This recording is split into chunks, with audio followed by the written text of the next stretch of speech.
Hi, வணக்கம். நான் உங்களில் ஒருவன், மீண்டும் உங்கள் குட்டி சுதா. உங்களுக்காக சில நொடிகள். உங்கள் எல்லோருக்குமே தெரியும், இந்த உலகத்தில் பலர் நேரமில்லை, நான் பிஸியாக இருக்கிறேன் அப்படின்ற சொல்ல ஒரு எக்ஸ்கியூஸாக பல சந்தர்ப்பங்களில் பல இடங்களில் பயன்படுத்தி கொண்டிருக்கின்றார்கள். இதில் நானோ நீங்களோ கூட விதிவிலக்கு அல்ல. உங்கள் எல்லோருக்கும் தெரியும், உதாரணமாக எனக்கு நேரம் இல்லை, அதனால தான் நான் கதைக்கல, ஃபோன் எடுக்கல, எனக்கு நேரம் இல்லை, அதனால தான் நான் உங்களோட ஃபங்க்ஷனுக்கு என்னால் வர முடியலை. இப்படி பல சந்தர்ப்பங்களில் பல இடங்களில் இந்த சொற்களை பயன்படுத்தி கொண்டிருக்கின்றார்கள். ஆனால் நீங்கள் ஒன்றை தெளிவாக புரிந்து கொள்ள வேண்டும், இந்த உலகத்தில் யாருக்கும் நேரம் இல்லை என்பது அல்ல. அவர்களுடைய மனதில் நாம் எவ்வளவு தூரம் இடம் பிடித்திருக்கின்றோம் என்பதை பொறுத்தே எங்களுடைய நேரம் அங்கு ஒதுக்கப்படுகின்றது. இந்த உண்மையை நாங்கள் புரிந்து கொள்ள வேண்டும். நாங்கள் எங்களுடைய பதிவுக்குள்ள போகலாம்.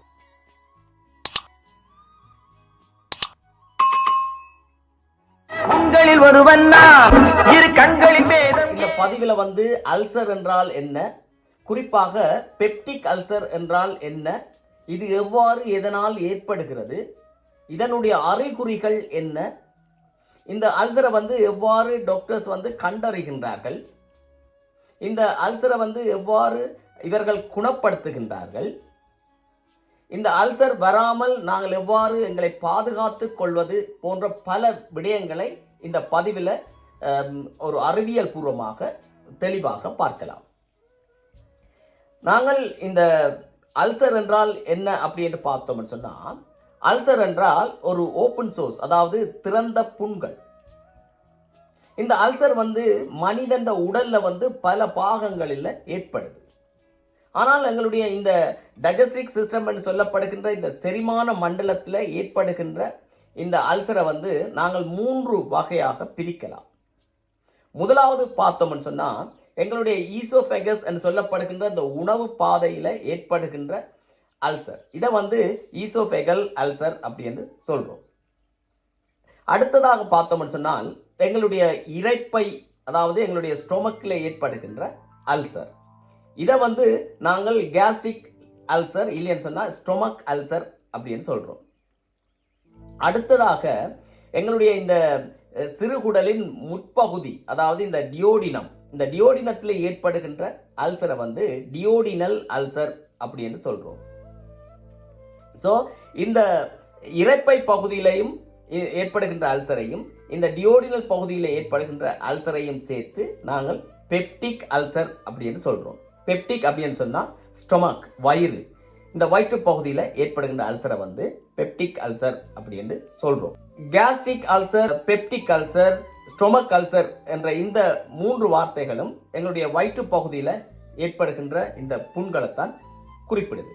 இரைப்பை என்று சொல்லப்படுகின்ற எங்களுடைய இந்த ஸ்டொமக்கை பார்த்தோம்னு சொன்னால், இது முக்கியமான 3 அடுக்குகளால் ஆனது, 3 லேயர்களால் அமைக்கப்பட்டிருக்கும்.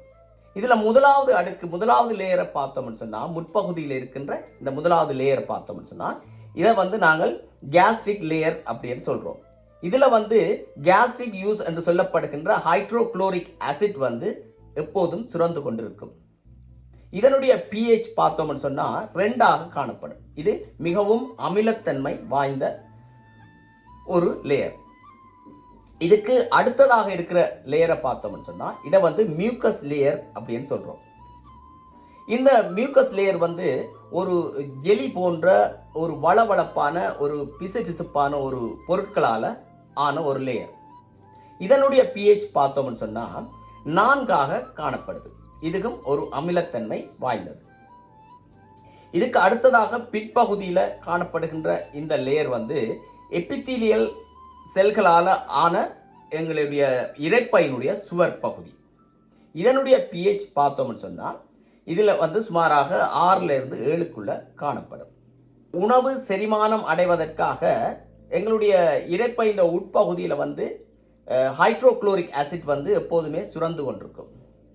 இந்த ஹைட்ரோக்ளோரிக் ஆசிட் எங்களுடைய எபித்தீலியல் செல்களை வந்து எங்களுடைய இரைப்பையினுடைய சுவரை வந்து டேமேஜ் பண்ணாமல் இருக்கிறதுக்காகத்தான் இந்த ரெண்டு அடுக்களுக்கு இடையில வந்து மியூக்கஸ் லேயர் என்ற இந்த பகுதி காணப்படுது. இந்த மியூக்கஸ் லேயர் இருக்கிறதால தான் எங்களுடைய இந்த ஹைட்ரோக்ளோரிக் ஆசிட் வந்து எங்களுடைய இந்த எபித்தீலியல் செல்களை இந்த இரைப்பையினுடைய சுவர் பகுதியை டேமேஜ் பண்ணாமல் பாதுகாக்கப்படுது. இப்போ பார்த்தீங்கன்னு சொன்னால் ஒருவருக்கு வந்து இந்த இரைப்பை பகுதியில் வந்து சுரக்கின்ற இந்த ஹைட்ரோக்ளோரிக் ஆசிட்ன்ற உற்பத்தி வந்து அளவுக்கு அதிகமாக இருந்தாலோ இல்லைன்னு சொன்னால் இந்த மியூக்கஸ் லேயர்ன்ற அடர்த்தி வந்து குறைவாக இருந்தாலோ என்ன ஆகும் அப்படின்னு பார்த்தீங்கன்னு சொன்னால் இந்த ஹைட்ரோக்ளோரிக் ஆசிட் வந்து இந்த மியூக்கஸ் லேயரை தாண்டி அதை ஊடுருவி உள்ளே போய் இந்த இரைப்பையினுடைய இந்த எபித்தீலியல் செல்களாலான இந்த லேயரை வந்து செல்களை வந்து டேமேஜ் ஆக்கும். இப்படி டேமேஜ் ஆக்குறதால தான் ஒருவருக்கு வந்து இந்த பெப்டிக் அல்சர் வந்து ஏற்படுது. பெப்டிக் அல்சர் உருவாகிறதுக்கு முக்கியமான ஒரு காரணம் ஹெலிகோபாக்டர் பைலோரி அப்படின்னு சொல்கிற ஒரு வகையான பாக்டீரியாக்கள். உங்கள் எல்லோருக்குமே தெரியும், எங்களுடைய இந்த குடல் பகுதியில் வந்து என்விரான்மெண்ட் வந்து மிகவும் அசிட்டிக் தன்மை வாய்ந்தது. அதுக்கும் பார்த்தீங்கன்னு சொன்னால் இந்த ஹைட்ரோக்ளோரிக் ஆசிட் வந்து பிஹெச் வந்து 2 இருக்குது, மிகவும் அமிலத்தன்மை வாய்ந்தது. இந்த என்விரான்மெண்ட்டில் வந்து எந்த ஒரு பாக்டீரியாவாலையும் நீண்ட நேரத்துக்கு வாழ முடியாது. ஆனால் இந்த ஹெலிகோபாக்டர் பைரோலி அப்படின்னு சொல்கிற இந்த பாக்டீரியா வந்து பல யுத்திகளை பயன்படுத்தி பல டெக்னிக்கை யூஸ் பண்ணி இந்த அசிடிக் என்விரான்மெண்ட்டில் வாழக்கூடிய திறன் வாய்ந்ததாக காணப்படுது. இந்த ஹெலிகோபாக்டர் பைரோலி என்ற இந்த பாக்டீரியாவை பார்த்தீங்கன்னு சொன்னால் இது வந்து ஸ்பைரல் வடிவத்தில் ஒரு சுருள் வடிவத்தில் காணப்படும். இதனுடைய பிற்பகுதியில் பார்த்தீங்கன்னு சொன்னால் நிறைய வால் போன்ற அமைப்பு காணப்படும். இந்த வால் பகுதியை பயன்படுத்தி தான் ஒரு இடத்துலேருந்து இன்னொரு இடத்துக்கு வேகமாக நகர்ந்து செல்லுது. இப்போ பார்த்தோம்னு சொன்னால் எங்களுடைய உடலுக்குள்ள இந்த ஹெலிகோபாக்டர் பைரோலி என்ற இந்த பாக்டீரியா உள்ள வந்தவுடனும் எங்களுடைய இந்த கேஸ்ட்ரிக் லேயரில் இருந்து அப்படியே இந்த வால் பகுதியை பயன்படுத்தி எங்களுடைய மியூக்கஸ் லேயர் பகுதிக்குள்ளே வரும். இப்படி இந்த மியூக்கஸ் லேயர் பகுதிக்குள்ளே இந்த பாக்டீரியா வந்தவுடனும் அந்த இடத்துல இருக்கின்ற அந்த அசிட்டிக் என்விரான்மெண்ட்டை சமாளிக்கிறதுக்காக இந்த பாக்டீரியாக்கள் யூரியஸ் என்கின்ற என்சைம்களை அதிக அளவில் உற்பத்தி செய்யும். இந்த யூரியஸ் என்கின்ற இந்த என்சைம்கள் என்ன செய்யும் அப்படின்னு பார்த்தோம்னு சொன்னால் எங்களுடைய உடலில் இருக்கின்ற யூரியாவை தண்ணியோட சேர்த்து கார்பன் டை ஆக்சைடு மற்றும் அமோனியா என்ற பொருட்களாக மாற்றும். இந்த அமோனியா என்ற இந்த பொருள் ஆட்டோமேட்டிக்காகவே அமோனியம் அயன் என்கின்ற மூலக்கூறுகளாக உடையும். இந்த அமோனியம் அயன்கள் பேசிக், அதாவது ஆல்கலைன் நிறைந்த பொருட்கள். இந்த பாக்டீரியாக்களை சுற்றி இந்த அமோனியம் அயன்களை அதிக அளவில் உற்பத்தி செய்கிறதால இந்த பாக்டீரியாக்களை சுற்றி இருக்கின்ற இந்த அசிடிக் என்விரான்மெண்ட்டை பேலன்ஸ் பண்ணி நியூட்ரலைஸ் ஆக்கிடும். இதனால் இந்த பாக்டீரியாக்கள் இந்த இடத்துல இருந்து இந்த மியூக்கஸ் லேயரை ஓட்ட போட்டு அப்படியே அடிப்பகுதிக்குள்ளே போய் இந்த எபித்தீலியல் செல்கள், அதாவது இந்த இரைப்பையின் சுவர் பகுதியில் இந்த எபித்தீலியல் செல்களில் போய் புதைந்து மறைந்து ஒளிந்து வாழும். இந்த எபித்தீலியல் செல்கள் இந்த பகுதி, அதாவது இந்த மியூக்கஸ் லேயர் கீழ்ப்பகுதியில் பார்த்தோம்னு சொன்னால் அதோட பிஹெச் பார்த்தோம்னு சொன்னால் சுமார் 6 காணப்படுது. இந்த பிஹெச்சில் தான் இந்த பாக்டீரியாக்கள் வாழக்கூடிய ஒரு சாதகமான சூழ்நிலை. இதனால் இந்த பாக்டீரியாக்கள் அப்படியே நேர கீழே வந்து இந்த பகுதியில் வந்து இந்த எபித்தீலியல் செல்களில் வந்து ஒளிந்து மறைந்து வாழும். இதனால தான் எங்களுக்கு வந்து இன்ஃப்ளமேஷன் என்று சொல்லப்படுகின்ற அலர்ஜி, கேஸ்ட்ரைட்டிக் ப்ராப்ளம் பிரச்சனை எல்லாம் ஏற்படுது. இப்போ பார்த்தீங்கன்னு சொன்னால் இந்த பாக்டீரியாக்கள் வந்து மேலே அசிடிக் என்விரான்மெண்ட்ல இருந்து அப்படியே கீழே வந்து இந்த எபித்தீலியல் செல்களில் வந்து ஒளிந்து மறைந்து வாழுது. இந்த வர்ற வழியில் வந்து இடையில இருக்கின்ற அந்த மியூக்கஸ் லேயரை வந்து ஓட்ட போட்டுக்கொண்டு தான் அந்த கீழ்ப்பகுதி எபித்தீலியல் செல்களுக்கு வருது. இந்த ஓட்டைகளால் இந்த மியூக்கஸ் லேயரில் இருக்கிற இந்த ஓட்டை வழியாக இந்த ஹைட்ரோக்ளோரிக் ஆசிட் வந்து அப்படியே ஊடுருவி உள்ள வந்து எங்களுடைய இந்த இரைப்பையினுடைய இந்த எபித்தீலியல் செல்கள் இந்த லேயரை வந்து டேமேஜ் பண்ணும். இதனால தான் இந்த ஹெலிகோபாக்டர் பைலோரி அப்படின்னு சொல்லப்படுகின்ற இந்த பாக்டீரியா தொற்று இந்த இன்ஃபெக்ஷன் ஏற்படுறவைக்கு வந்து இந்த பெப்டிக் அல்சர் உருவாகுது. இதில் பார்த்தீங்கன்னு சொன்னால் இந்த ஹெலிகோபாக்டர் பைலோரி அப்படின்ற இந்த பாக்டீரியா வந்து இந்த எபித்தீலியல் செல்களில் வந்து ஒளிந்து மறைந்து வாழ்கிறதால எங்களுடைய நோய் எதிர்ப்பு சக்திகளால் இந்த பாக்டீரியாவில் கண்டறிய முடியாது. இந்த நோய் எதிர்ப்பு சக்தியிலிருந்து எஸ்கேப் ஆகிறதுக்காக இந்த பாக்டீரியாக்கள் வந்து பல வகையான யுத்திகளை பல மெக்கானிசத்தை யூஸ் பண்ணி பல புரோட்டீனை உற்பத்தி செய்து இந்த பகுதியில் வந்து ஒளிந்து மறைந்து வாழுது. இதுலேயும் பார்த்தீங்கன்னு சொன்னால் இந்த பாக்டீரியாக்கள் வந்து இந்த உலகத்தில், அதாவது இந்த ஹெலிகோபாக்டர் பைலோரி என்ற இந்த பாக்டீரியா உலகத்தில் வாழ்கிற மனிதர்களில் 70% மனிதர்கள இரைப்பையில் வந்து காலமாகவே அது வாழ்ந்து கொண்டிருக்கின்றது. ஏன்னு சொன்னால் இந்த பாக்டீரியாக்கள் வாழ்வதற்கான ஒரு சாதகமான சூழ்நிலை ஒரு மனிதனுடைய இரைப்பை மட்டும்தான். இது தவிர வெளியில பார்த்தீங்கன்னு சொன்னா காற்றிலேயோ நீரிலேயோ மிருகங்கள்லையோ பறவைகளையோ எந்த ஒரு உயிரினத்திலேயோ இந்த பாக்டீரியாவால் வாழ முடியாது. இந்த பாக்டீரியா வாழக்கூடிய ஒரு சாதகமான ஒரு இடம் வந்து மனிதனுடைய இரைப்பை மட்டும்தான். அதனால இந்த உலகத்தில் வாழ்கிற மனிதர்களில் 70% மனிதர்களில் வந்து இந்த பாக்டீரியாக்கள் காலமாகவே வாழ்ந்து கொண்டிருக்கின்றது. இப்போ பார்த்தீங்கன்னு சொன்னால் இந்த பாக்டீரியா வந்து ஒரு மனிதரில் ஒரு 10 பேருக்கு இந்த பாக்டீரியா தொற்று ஏற்படுது, ஹெலிகோபாக்டர் பைலோரி என்ற இந்த பாக்டீரியாவோட இன்ஃபெக்ஷன் ஏற்படுது அப்படின்னு பார்த்தீங்கன்னு சொன்னால் அதில் 2 பேருக்கு தான் இதனுடைய இந்த பெப்டிக் அல்சர் என்ற இந்த புண்கள் உருவாகுது. மற்ற 8 பேருக்கு வந்து எந்த ஒரு அறிகுறியும் இல்லாமல் அந்த பாக்டீரியாக்கள் வந்து சைலண்டாகவே அங்கே காலமாக பல வருடங்களுக்கு வாழ்ந்து கொண்டிருக்கும். சின்ன சிறு புண்கள் ஏற்பட்டாலும் அதில் எந்த விதமான அறிகுறியும் ஏற்படாமல் அது அங்கே சைலண்டாகவே வாழ்ந்து கொண்டு இருக்கும். இப்போ பார்த்தீங்கன்னு சொன்னால் இந்த ஹெலிகோபாக்டர் பைரோலி அப்படின்ற இந்த பாக்டீரியா வந்து மனிதர்களுக்கு எவ்வாறு இந்த தொற்று ஏற்படுது அப்படின்னு பார்த்தீங்கன்னு சொன்னால் இது கண்டிப்பாக மனிதர்ல இருந்து இன்னொரு மனிதருக்கு மட்டும்தான் இந்த தொற்று ஏற்படும். ஏன்னு சொன்னால் இந்த பாக்டீரியாக்கள் வந்து மனிதனுடைய இரைப்பையில் மட்டும்தான் காணப்படுது. இது தவிர எங்களை தவிர வேறு எந்த ஒரு இடத்துலையும் இந்த பாக்டீரியாக்கள் இல்லை. அதனால ஒரு மனிதர்ல இருந்து இன்னொரு மனிதருக்கு தான் இந்த தொற்று ஏற்படும். இப்போ பார்த்தீங்கன்னு சொன்னால் ஒரு இந்த ஹெலிகோபாக்டர் பைலோரி என்ற இந்த பாக்டீரியா தொற்று ஏற்பட்ட ஒருவருடைய குடல்ல பார்த்தோம்னு சொன்னால் அந்த பாக்டீரியாக்கள் அங்கே இருக்கும். அப்போ அவருடைய அந்த டாய்லெட், அவருடைய மலத்தில் அந்த பாக்டீரியாக்கள் ரிலீஸ் ஆகும். இப்போ பார்த்தீங்கன்னு சொன்னால் நாங்கள் டாய்லெட்டுக்கு போயிட்டு வந்து நாங்கள் வடிவாக கையை வந்து சோப் போட்டு கழுவாமல் எங்களுடைய உணவை வந்து நாங்கள் உட்கொள்றதால இந்த தொற்று எங்களுக்கு ஏற்படலாம்.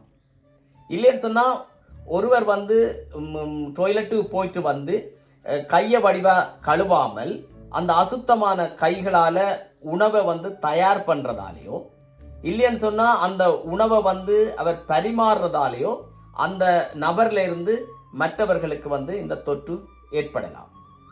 இது தவிர ஓரல் டு ஓரல் ரூட், அதாவது எங்களுடைய எச்சில் மூலமாக ஒரு தொற்று ஏற்பட்டவருடைய எச்சில் பட்ட தண்ணீராக இருக்கட்டும் இல்லைன்னு சொன்னால் உணவாக இருக்கட்டும், இதை வந்து நான் இன்னொருவர் அதை ஷேர் பண்ணுறதால அவர்ல இருந்து இவருக்கு வந்து இந்த தொற்று ஏற்படலாம்.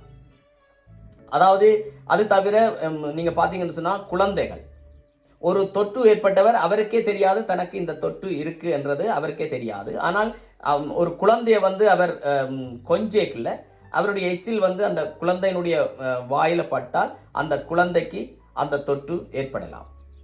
இவ்வாறு ஒரு மனிதர்ல இருந்து இன்னொரு மனிதருக்கு தான் இந்த தொற்று வந்து ஏற்படுகிறது. இந்த பெப்டிக் அல்சர் இருக்கிறதுக்கான அறிகுறிகள் என்ன அப்படின்னு பார்த்தோம்னு சொன்னால் முதலாவது வந்து பார்த்தீங்கன்னு சொன்னால் எங்களுடைய வயிற்றில் எரிவுத்தன்மை, அதாவது வயிற்றின் கீழ்ப்பகுதியில் வந்து ஒரு எரிவுத்தன்மை ஏற்படும். இதை வந்து ஸ்டொமக் பேர்னிங் சென்சேஷன் அப்படின்னு சொல்கிறோம். அதாவது எங்களுடைய வயிற்றில் வந்து வயிறு வந்து எம்டியாக இருக்க, ஒரு உணவு இல்லாத போது அதிக அளவான எரிச்சல் ஏற்படும். இரண்டாவது பார்த்தோம்னு சொன்னால் ஹெலிடோசஸ் என்று சொல்லப்படுகின்ற வாய் துர்நாற்றம் ஏற்படும். வாயில வந்து ஒரு துர்நாற்றம் ஏற்படும். இது வந்து முக்கியமாக இப்படி ஒரு துர்நாற்றம் ஏற்படுதுன்னு சொன்னால் அது ஹெலிகோபாக்டர் பைலோரி என்ற பாக்டீரியா இருப்பதற்கான முக்கியமான ஒரு அறிகுறியாக காணப்படுது. மூன்றாவது பார்த்தீங்கன்னு சொன்னால் எங்களுக்கு வந்து பசியின்மை, வயிறு வந்து ஒரு கொஞ்சம் நாங்கள் உணவு எடுத்தாலே சாப்பிட்டாலே எங்களுக்கு வயிறு வந்து ஊதுன மாதிரி இருக்கும், ஒரு ப்ளோட்டிங்காக இருக்கும், வயிற்றப்பிரட்டு ஏற்படும், ஒரு புளிப்பான ஒரு ஏவரை அடிக்கடி வந்து கொண்டிருக்கும், நெஞ்செறிவு ஏற்படும், மற்றும் பால் போன்ற கொழுப்பு நிறைந்த உணவுகளை நாங்கள் உட்கொண்டால் அது வந்து செமிக்காமல் ஒரு மந்த நிலையில் காணப்படுறது, இப்படியான அறிகுறிகள் காணப்படும். இதை வந்து நாங்கள் டாக்டர்கிட்ட கொண்டே காட்டாமல் அப்படியே விட்டுட்டோம்னு சொன்னால் இது வந்து இந்த புண்கள் வந்து சைஸில் பெருசாகி இது வந்து பெரிய அளவில் இந்த பெப்டிக் அல்சர் உருவாகிடும். இதுக்கு பிறகு வருகின்ற அறிகுறிகள் வந்து வேறு விதமாக இருக்கும். அதாவது எங்களுக்கு வந்து எதை சாப்பிட்டாலுமே உடனே சக்தி வரும். அந்த சக்தியில் வந்து பிளட் வந்து ஒரு காஃபி கலரில் காஃபியை கொட்டின மாதிரி இருக்கும். எங்களுடைய டாய்லெட்டோட பிளட் வரும். அது வந்து ஒரு கருப்பு கலரில், இல்லைன்னு சொன்னால் கரும் சிவப்பு நிறத்தில் அந்த டாய்லெட்டோட பிளட் வரும். இப்படியே பார்த்தீங்கன்னு சொன்னால் அடிக்கடி எங்களுக்கு சக்தி வரும், எதை சாப்பிட்டாலும் உடனே சக்தி வரும். இப்படியான அறிகுறிகள் காணப்படும். இதை நாங்கள் இப்படியே விட்டுட்டோம்னு சொன்னால் இது வந்து இரைப்பை புற்றுநோயை ஏற்படுத்துகிற சந்தர்ப்பம் ஏற்படும். இந்த இரைப்பை புற்றுநோய் வருவதற்கான முக்கியமான காரணம் இந்த ஹெலிகோபாக்டர் பைரோலி என்ற இந்த பாக்டீரியா இந்த இரைப்பை புற்றுநோயை உருவாக்கும். ஒருவருக்கு வந்து இந்த பெப்டிக் அல்சர் இப்போ உருவாகுது அப்படின்னு சொன்னால், ஏற்படுது அப்படின்னு சொன்னால், அவருக்கு வந்து அந்த ஹெலிகோபாக்டர் பைலோரி என்ற இந்த பாக்டீரியா வந்து அந்த தொற்று வந்து அந்த இன்ஃபெக்ஷன் இப்போ ஏற்பட்டதாக இருக்காது. அது வந்து அவருடைய சின்ன வயசுலேயே அந்த தொற்று ஏற்பட்டு அவருடைய இரைப்பை பகுதியில் அந்த பாக்டீரியாக்கள் காலங்காலமாக வாழ்ந்து கொண்டிருக்கும். அது இப்போதான் அவருக்கு வந்து இந்த பெப்டிக் அல்சரை வந்து ஏற்படுத்தி இருக்கு. இந்த பாக்டீரியா வந்து காலங்காலமாக இந்த அவருடைய வயிற்றில் பல வருடங்களாக எந்த ஒரு அறிகுறியும் காட்டாமல் சைலண்டாகவே இருந்துட்டு இப்போ திடீரென்று ஏன் இந்த பெப்டிக் அல்சரை உருவாக்குது அப்படின்னு பார்த்தோம்னு சொன்னால் அதுக்கு முக்கிய காரணம் வந்து எங்களுடைய வாழ்க்கை முறை, எங்களுடைய லைஃப் ஸ்டைல் தான் இதுக்கு காரணம். நாங்கள் வந்து உணவில் வந்து அதிகளவு உரைப்பு, அதாவது அதிகளவு காரத்தை எடுக்கிறதாலேயோ, இல்லைன்னு சொன்னால் அல்கஹோலை நாங்கள் அதிகளவில் எடுக்கிறதால, இல்லைன்னு சொன்னால் புகைப்பிடிக்கிறது, அதிகளவு ஸ்ட்ரெஸ் இருக்கிறதாலேயோ எங்களுடைய இந்த மியூக்கஸ் லேயர் வந்து டேமேஜ் ஆகும். இப்படி இந்த மியூக்கஸ் லேயர் டேமேஜ் ஆகல அங்கே இருக்கின்ற அந்த முதலையே எங்களுடைய உடல் அந்த இரைப்பையில் இருக்கின்ற அந்த ஹெலிகோபாக்டர் பைலோரி என்ற இந்த பாக்டீரியா வந்து ட்ரிகர் ஆகும். இப்படி தூண்டப்படைக்கல அது தன்னுடைய விளையாட்டை இப்போ காட்டும். இதனால தான் இந்த உலகத்தில் வந்து 70% மக்களுக்கு வந்து இந்த பாக்டீரியா அவனுடைய இரைப்பையில் இருந்தாலும் அது வந்து எந்த ஒரு அறிகுறியையும் காட்டாமல் சைலண்டாகவே பல வருடங்களாக அந்த இரைப்பையில் வாழ்ந்து கொண்டிருக்குது. அவைக்கு வந்து சிறு சிறு புண்களை ஏற்படுத்தினாலும் அது எந்த விதமான ஒரு அறிகுறியையும் காட்டாமல் அப்படியே சைலண்டாக இருக்கும். இந்த பெப்டிக் அல்சர் உருவாவதற்கு இன்னும் ஒரு காரணம் வந்து நாங்கள் எடுக்கின்ற இந்த பெயின் கில்லர்ஸ், அளவுக்கு அதிகமாக நாங்கள் பெயின் கில்லர்ஸை வந்து இந்த டேப்லெட்டை நாங்கள் எடுக்கிறதாலையும் இந்த பெப்டிக் அல்சர் வந்து உருவாகும். முதல்ல நாங்கள் டாக்டர்கிட்ட போனவுடனும் அவர் வந்து இந்த பெப்டிக் அல்சருக்கான காரணம் வந்து இந்த பெப்டிக் அல்சர் வந்து ஹெலிகோபாக்டர் பைலோரி என்ற இந்த பாக்டீரியாவால் உருவானதா, இல்லைன்னு சொன்னால் நாங்கள் எடுக்கிற இந்த பெயின் கில்லர்ஸ் டேப்லெட்ஸால் உருவானதா அப்படின்றத முதல்ல வந்து கண்டறிவார். அதுக்காக எங்கள்கிட்ட வந்து எங்களோட ஹிஸ்ட்ரி கேட்பார். அதாவது நாங்கள் ஏதாவது டேப்லெட்ஸ் பெயின் கில்லர்ஸ் வந்து எடுக்கிறோமா, எங்களுக்கு ஏதாவது மெடிக்கல் ஹிஸ்ட்ரி இருக்கா அப்படின்ற தகவல்களை வந்து எங்கள்கிட்ட கேட்பினோம். அதில் நாங்கள் வந்து எந்த ஒரு டேப்லெட் மாத்திரைகளும் நாங்கள் எடுக்கிறீல அப்படின்னு சொன்ன பிறகு அவர் வந்து எங்களை வந்து ஃபிசிக்கல் எக்ஸாமினேஷன் செய்வார். அதாவது எங்களை ஒரு இடத்துல படுக்க வச்சுட்டு எங்களுடைய வயிற்று அடிப்பகுதியில் அமர்த்தி எங்கே வலி இருக்குது அப்படின்றத பார்ப்பார். அதுக்கு பிறகு எங்களோட வயிற்று பகுதியில் ஏதாவது வீக்கம் இருக்கா அப்படின்றத பார்ப்பினோம். அதில் வயிற்று பகுதியில் ஏதாவது சத்தம் வருதா, சவுண்ட் வருதா அப்படின்றத கூட பார்த்து இதை அந்த எக்ஸாமினேஷன் செய்யணும்.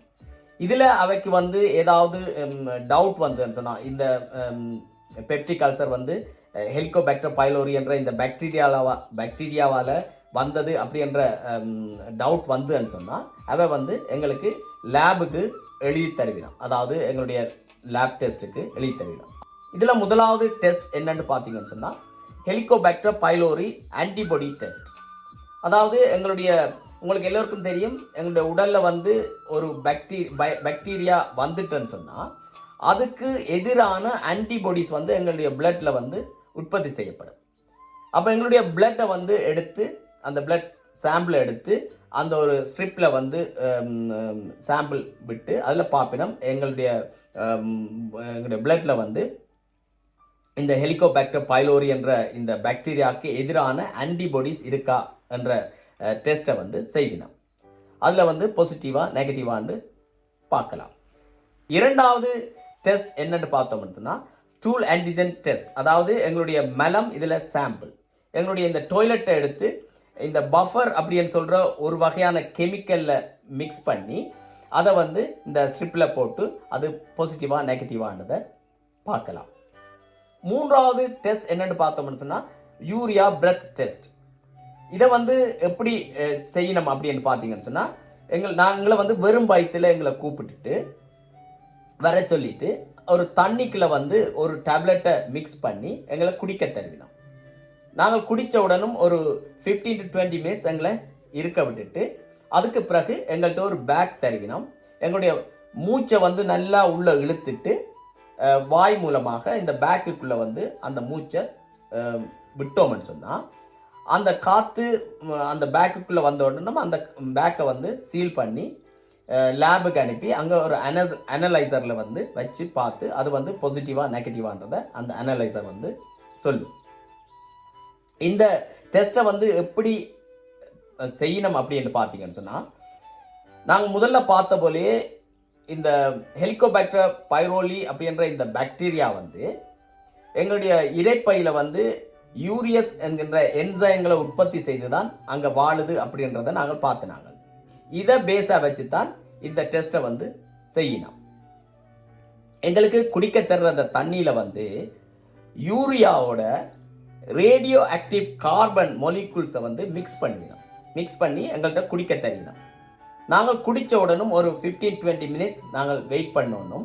அது எங்களுடைய இரைப்பைக்குள்ளே போன உடனும் அங்கே வந்து இந்த ஹெலிகோபாக்டர் பைலோரி என்ற இந்த பாக்டீரியா இருந்ததுன்னு சொன்னால் அது வந்து அதிக அளவான இந்த யூரியஸ் என்ற என்சைம்களை உற்பத்தி செய்து இந்த நாங்கள் குடித்த அந்த யூரியாவை வந்து முழுவதையும் உடைச்சு கார்பன் டை ஆக்சைடாக மற்றும் அமோனியாவாக மாற்றும். இப்போ இங்கே இருக்கிற இந்த கார்பன் டை ஆக்சைடு வந்து ரேடியோ ஆக்டிவ் கார்பன் டை ஆக்சைடாக காணப்படும். இந்த வயிற்று பகுதியில் இருக்கின்ற எல்லா கார்பன் டை ஆக்சைடும் வந்து அதாவது ரேடியோ ஆக்டிவ் கார்பன் டை ஆக்சைடாக இருக்கும். இப்போ நாங்கள் மூச்சை இழுத்துட்டு திருப்பி விடைக்குள்ள இந்த வயிற்று பகுதியிலிருந்து வருகின்ற இந்த கார்பன் டை ஆக்சைடு எல்லாம் ரேடியோ ஆக்டிவ் கார்பன் டை ஆக்சைடாக இருக்கும். இப்போ இந்த பாய்க்கில் பார்த்தீங்கன்னு சொன்னால் அதிக அளவான கார்பன் டை ஆக்சைடு இருக்கும், அதுக்கும் எல்லாம் ரேடியோ ஆக்டிவ் கார்பன் டை ஆக்சைடாக இருக்கும். இதை வந்து இந்த அனலைசர் கண்டு அது பாசிட்டிவாக நெகட்டிவான்றதை சொல்லும். இந்த டெஸ்ட் வந்து மிகவும் அக்யூரேட்டாக இருக்கும். இது வந்து ஒரு முக்கியமான ஒரு டெஸ்ட். இப்படி நாங்கள் இந்த பெப்டிக் அல்சர் வந்து இந்த ஹெலிகோபாக்டர் பைலோரி என்ற இந்த பாக்டீரியாவில் தான் உருவானதுன்ற கண்டுபிடிச்சிட்டோம்னு சொன்னால், இந்த பெப்டிக் அல்சர் இருக்குது அப்படின்றத கண்டுபிடித்த பிறகு அதுக்கு பிறகு நாங்கள் அந்த புண்கள் வந்து எந்த சைஸில் இருக்குது, எந்தெந்த இடங்களில் இருக்குது அப்படின்ற டெஸ்ட்டை வந்து செய்வினோம். இதுக்கு முதல்ல வந்து எண்டோஸ்கோபி டெஸ்ட், அதாவது ஒரு நல்ல ஹை கிளாரிட்டி இருக்கிற ஒரு கேமராவை அதை பொருத்தி எங்களுக்கு விழுங்க தருகிறோம். அந்த கேபிளை வந்து எங்களை விழுங்க தருகிறோம். அதை நாங்கள் விழுங்கல, அது அப்படியே உணவு பாதையூடாக போய் அப்படியே இரைப்பை அப்படியே சிறுகுடல்ன்ற முற்பகுதி வரைக்கும் அந்த கேமராவை விடுவினோம். அப்படி போகல அந்த இடங்களில் எங்காவது புண்கள் இருந்தால் அதை வந்து அது படம் எடுத்து எங்களுக்கு தரும். அந்த இடங்களில் புண்கள் இருக்கிறத அந்த கேமரா மூலமாக நாங்கள் பார்க்கலாம். அப்படி அந்த புண்கள் வந்து பெரிய சைஸில் அப்படி இருக்குன்னு சொன்னால், அந்த புண்களில் இருந்து பயோப்சி சாம்பிள், அதாவது எங்களுடைய அந்த புண்களில் இருந்து தசைகளை அந்த எண்டோஸ்கோபி செய்யக்கிலேயே அதை எடுத்துகிட்டு வருவினோம். இந்த பயோப்சி சாம்பிளை வந்து லேபுக்கு அனுப்பி அந்த லேபில் வந்து டெஸ்ட் பண்ணி பார்ப்பினோம். இந்த புண்கள் வந்து எந்த ஸ்டேஜில் இருக்குது, இதில் இருக்கின்ற அந்த செல்கள் வந்து ஏதாவது கேன்சர் செல்லாக உருவாகிறதுக்குரிய தன்மை இருக்கா அப்படின்ற டெஸ்ட்டை வந்து டெஸ்ட் பண்ணி பார்ப்பினோம். அடுத்ததாக இன்னொரு டெஸ்ட் இருக்குது, எக்ஸ்ரே டெஸ்ட். அதாவது எங்களை வெறும் வயிற்றில் கூப்பிட்டு பேரியம் அப்படின்னு சொல்கிற ஒரு வெள்ளை கலரில் ஒரு திரவத்தை எங்களை குடிக்க தருகிறோம். அதை நாங்கள் குடித்த உடனும் அது வந்து அப்படியே உணவு பாதையூடாக அப்படியே போய் எங்களுடைய இரைப்பை, சிறுகுடல், பெருங்குடல் எல்லாமே அப்படியே போகிற பாதை எல்லாமே ஒரு கோட்டிங் மாதிரி படிஞ்சிடும். இப்போ எங்களை கொண்டு வந்து எக்ஸ்ரே மிஷினுக்கு முன்னுக்கு விட்டு எங்களை எக்ஸ்ரே எடுக்கல, அந்த பேரியம் போன அந்த பாதையில் வந்து அது அவ்வளவும் அது போன பாதையெல்லாம் அப்படியே கோடிங்காக படிஞ்சிருக்கும்.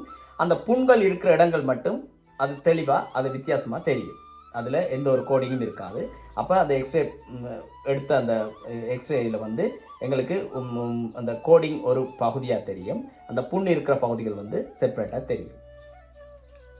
இதே போல் புண்கள் வந்து மிகவும் பெரிதாக இருந்து அப்படின்னு சொன்னால் சிடி ஸ்கேனர் மூலமாக அதனுடைய ஸ்டேஜ் அதில் எல்லாமே வடிவாக பார்க்கலாம்.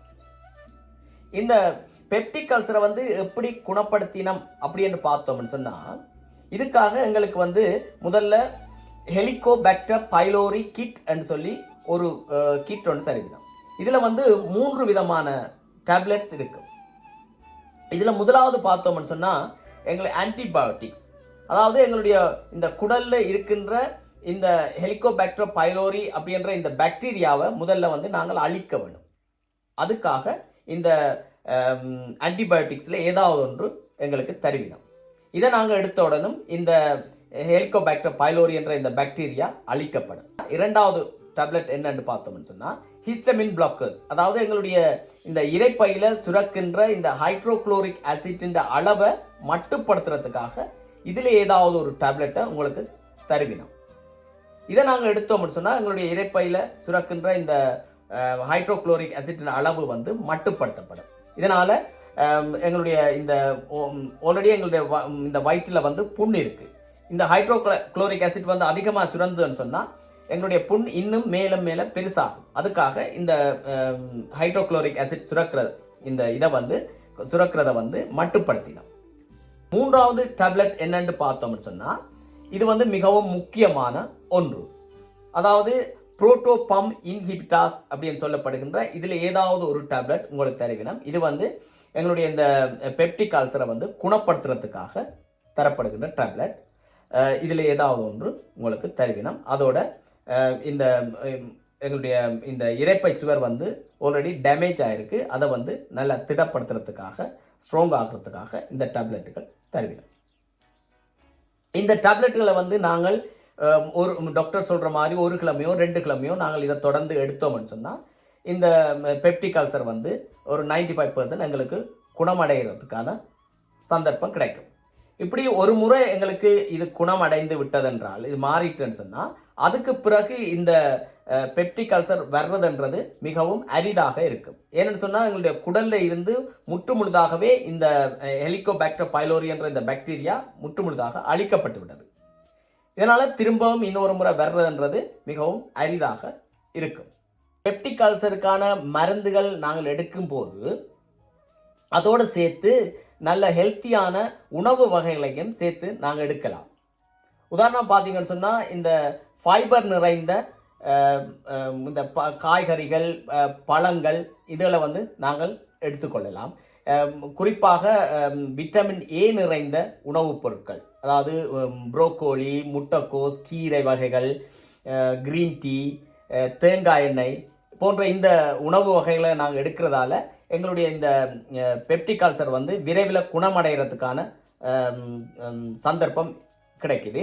அதோட இந்த எங்களுடைய இரைப்பை பகுதியில் வந்து ஆல்கலைன் நிறைந்த என்வைரன்மெண்ட் உருவாகிறதுக்கும் இது வந்து நிறைய ஹெல்ப் பண்ணும். இது தவிர ப்ரோபயோட்டிக் அந்த உணவுப் பொருட்கள், அதாவது தயிர், மோர், பழஞ்சோறு போன்ற இந்த உணவு வகைகளை நாங்கள் எடுக்கிறதால இதில் வந்து நிறைய ப்ரோபயோட்டிக் இருக்கிறதால இது வந்து விரைவில் குணமடைகிறதுக்கு இது வந்து நிறைய ஹெல்ப் பண்ணும். முக்கியமாக இந்த பெப்டிக் அல்சர் இருக்கிறவர்கள் வந்து எடுக்கக்கூடாத உணவு வகைகள் என்ன அப்படின்னு பார்த்தோம்னு சொன்னால், உதாரணமாக ஆரஞ்ச், லெமன், தக்காளி பழம், காஃபி, டீ போன்ற இந்த பொருட்களை வந்து முற்றாகவே தவிர்க்கிறது நல்லது. இந்த தகவல்கள் உங்கள் எல்லோருக்கும் பயனுள்ளதாக இருந்தால் தயவு செய்து சப்ஸ்கிரைப் பண்ணுங்க, லைக் பண்ணுங்க, உங்களோட ஃப்ரெண்ட்ஸ், ஃபேமிலி மெம்பர்ஸுக்கு வந்து ஷேர் பண்ணுங்க. மீண்டும் இன்னும் ஒரு பதிவில் வந்து உங்கள் எல்லோரையும் சந்திக்கும் வரை